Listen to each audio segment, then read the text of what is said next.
Nous avons tous déjà rêvé d'un monde où les robots feraient tout le travail à notre place. Les rêves sont en passe de devenir réalité dans l'hôtel robot d'un quartier japonais où nous pouvons voir comment certaines parties du futur seront vécues. Dans cet hôtel robot de Tokyo, que ce soit à la réception, au restaurant ou dans d'autres domaines, personne ne travaille. Ce sont les robots qui prennent les responsabilités en main.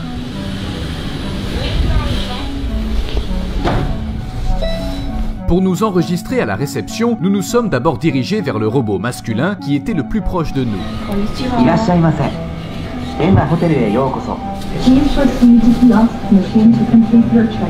Nous nous sommes dirigés vers la femme robot après qu'elle nous ait appelés.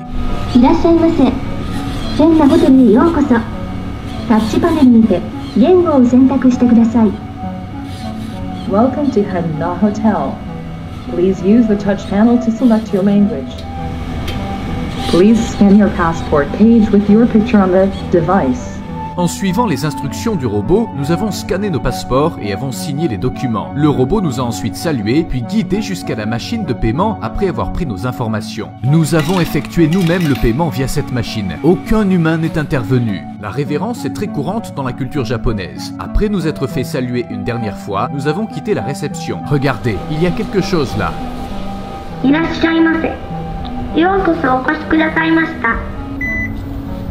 D'après la fiche d'information qui figure dans l'ascenseur, personne dans cet hôtel ne fait la cuisine ni la lessive. Le restaurant de l'hôtel est composé d'automates. Vous avez également la possibilité d'acheter des pantoufles et des pyjamas aux automates sans parler à personne. Même la lessive est faite par des automates.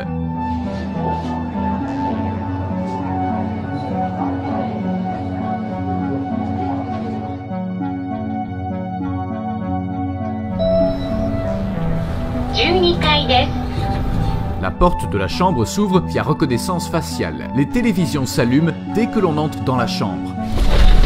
La climatisation se met en marche automatiquement. Il y a une armoire. Qu'est-ce que c'est ?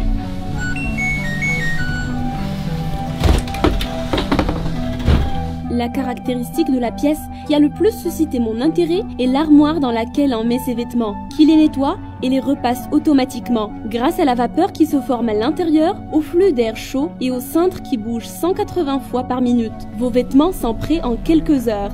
Je vais laisser mon pull ici, il est très froissé. Grâce à ces filtres, il y aura un flux d'air à l'intérieur. Nous verrons s'il sera repassé demain matin.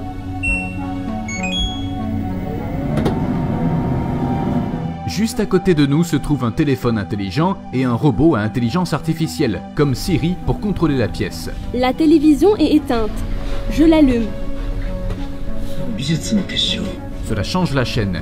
Cela modifie la température du climatiseur. Réglons-le à 22 degrés. Depuis que j'ai éteint les lumières, il est temps d'aller dormir. Le jour suivant, les robots ont nettoyé les fenêtres et le sol, et nous avons appris que ces mêmes robots portaient aussi les bagages.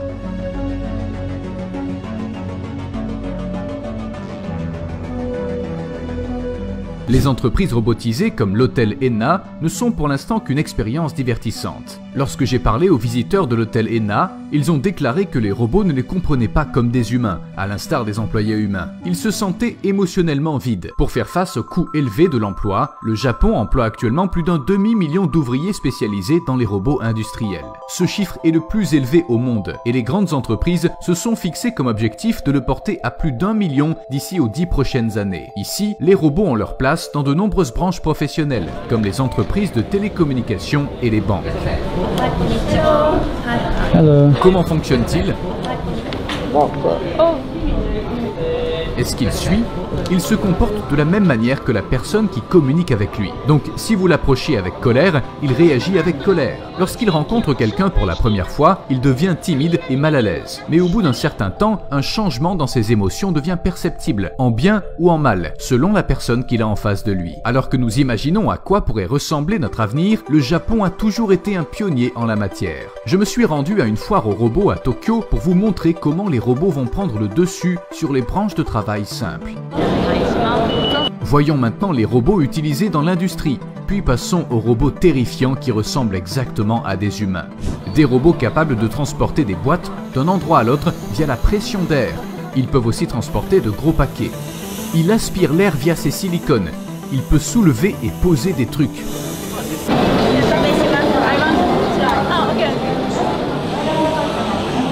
C'est vraiment lourd.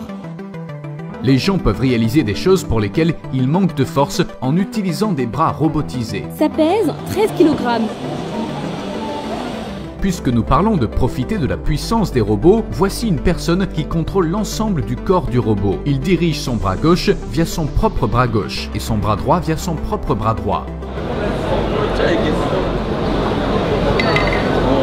Il existe aussi des bras robotisés qui mettent des bouchons sur la bande de transport. Les bras robotisés sont plus doués et agissent plus rapidement que les bras d'un humain. Il les met tous dans le même ordre. Regardez comme l'écart entre eux est petit, un autre indicateur de leur rapidité. Il y a un travail d'équipe systématique ici. Tandis qu'un robot place les petites boîtes blanches sur la bande, l'autre les met dans une grosse boîte et emmène la grosse boîte terminée là où elle doit aller.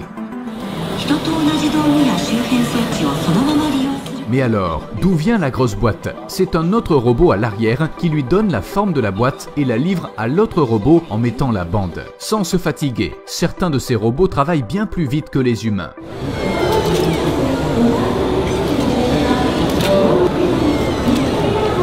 Il serre vraiment fort. Et ce robot fait passer un bâton à travers l'espace des cercles grâce à ses manœuvres sans faille, nous offrant tout simplement un spectacle.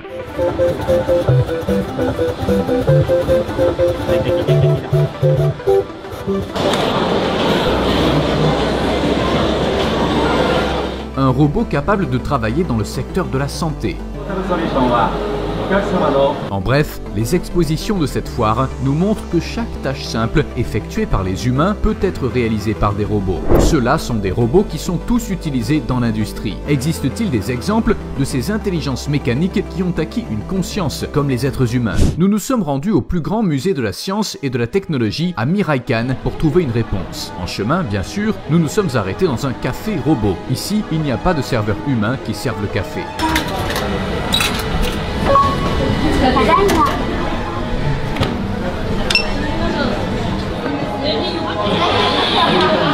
Le robot prend la tasse et verse le café à présent.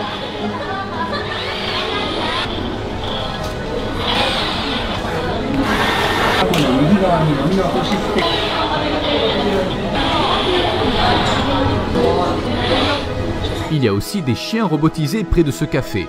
His name Ivo. A stroke head and and back. So happy. Oh, okay. Oh, okay. So cute. Cette exposition à Miraikan montre comment les humains interagiront avec les robots dans le futur.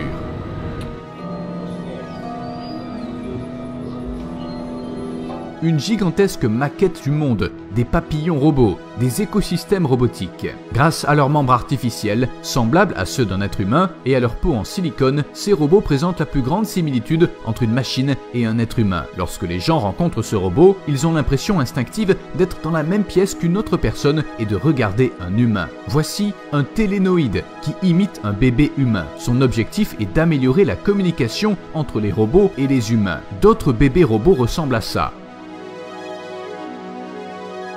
Sous les peaux en silicone, les vrais corps des robots ressemblent à ça.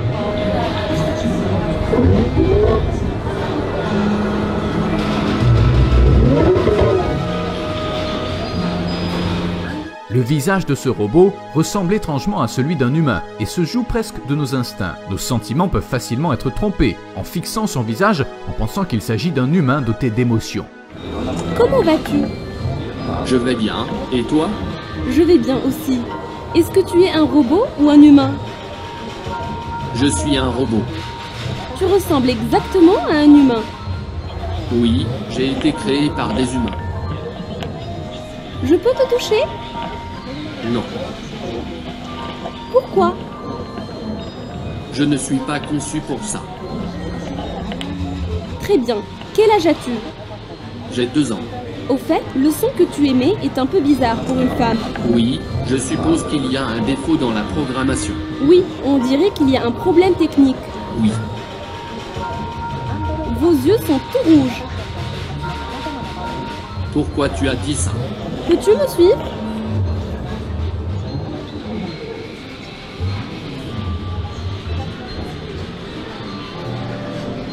tu es comme un humain. De quel pays viens-tu? Du Japon. Eh bien, ça ne te met pas mal à l'aise que les gens viennent te voir tous les jours? Non, ça ne me met pas mal à l'aise, ça me rend heureux.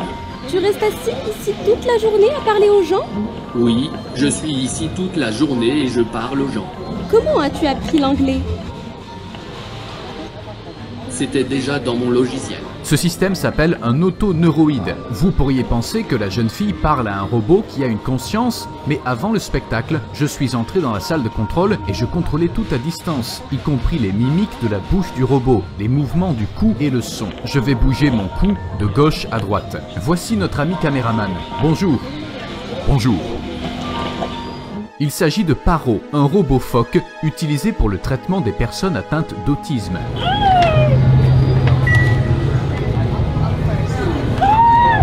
Nous avons ensuite participé au spectacle du célèbre robot Asimo.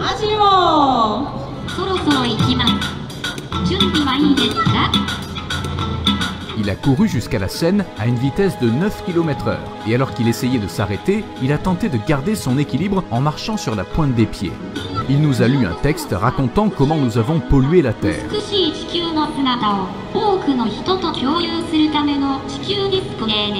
Il a sauté sur un pied, a chanté une chanson et a tiré sur une balle en faisant des pas en arrière. En réalité, ce spectacle était insuffisant pour moi. Car avec les recherches que j'avais faites et les vidéos que j'avais regardées, mes attentes étaient plus élevées. En fait, Asimo était plus que ce qui était montré. Grâce à des caméras placées dans ses yeux, il pouvait reconnaître les personnes qui avaient été enregistrées dans sa mémoire auparavant et pouvait les appeler par leur nom.